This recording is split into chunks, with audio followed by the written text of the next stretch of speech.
আসসালামু আলাইকুম এভরিওয়ান, আমি ইঞ্জিনিয়ার শিহাব আহমেদ আপনাদের মাঝে খুবই গুরুত্বপূর্ণ একটি বিষয় নিয়ে আলোচনা করতে এসেছি। সেটা হচ্ছে আহ, আসলে কংক্রিটে অ্যাডমিক্সের ব্যবহার।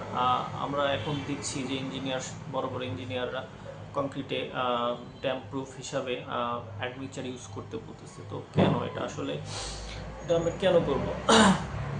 দেখুন, একটা মানুষ বাড়ি করে সারা জীবনের সঞ্চয় এক জায়গায় করে তার সারা জীবনের হচ্ছে অর্থ কষ্ট করে জমানো টাকা দিয়ে একটা বাড়ি করে। সো সেই বাড়িটা যদি আসলে ওইভাবে না হয়, মনের মতো না হয়, আহ, ওইভাবে হচ্ছে স্থায়িত্ব না হয়, বিভিন্ন করার পরে দেখা যাচ্ছে আসলে প্রভাবটা হচ্ছে 1-2 বছরে পড়ে না। ধরেন 10-15 বছর যাওয়ার পরে একটা ছোট বড় ভূমিকম্প হলে, এখন বাংলাদেশে বিভিন্ন সময় ভূমিকম্প হচ্ছে আসলে, এমন বড় ভূমিকম্প হওয়ার একটা চান্স আছে।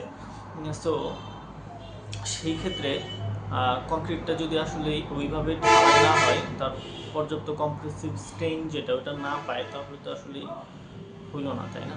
তো এর জন্য হচ্ছে ইঞ্জিনিয়াররা বলে যে আপনারা এখন অ্যাডমিক্সচার ইউজ করবেন কংক্রিট বিশেষ করে হচ্ছে স্ট্রাকচারগুলোর যখন ঢালাই হবে, যেমন ফাউন্ডেশন, স্ট্রাকচার, স্ল্যাব ঢালাই, কলাম, ফুটিং, বিম, অর্থাৎ মাটির নিচে ফাউন্ডেশন যে স্ট্রাকচারগুলো থাকে, যেমন হচ্ছে ধরেন ফুটিং, তারপরে হচ্ছে শর্ট কলাম, গ্রেড বিম, এগুলো হচ্ছে মাটির নিচে থাকায় এগুলাতে আপনার সহজেই একটা ড্যাম আসার প্রবণতা সৃষ্টি হয়।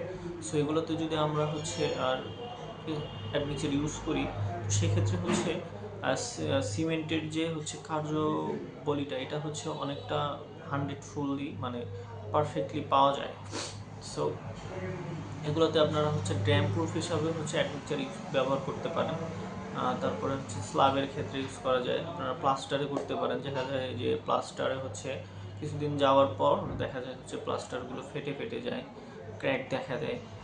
সো এই ক্র্যাকগুলোর হাত থেকে বাঁচার জন্য অ্যাডমিক্সচার যদি আপনারা সঠিকভাবে ইউজ করতে পারেন, তো এগুলো অনেকটাই আসলে রিমুভ করা পসিবল।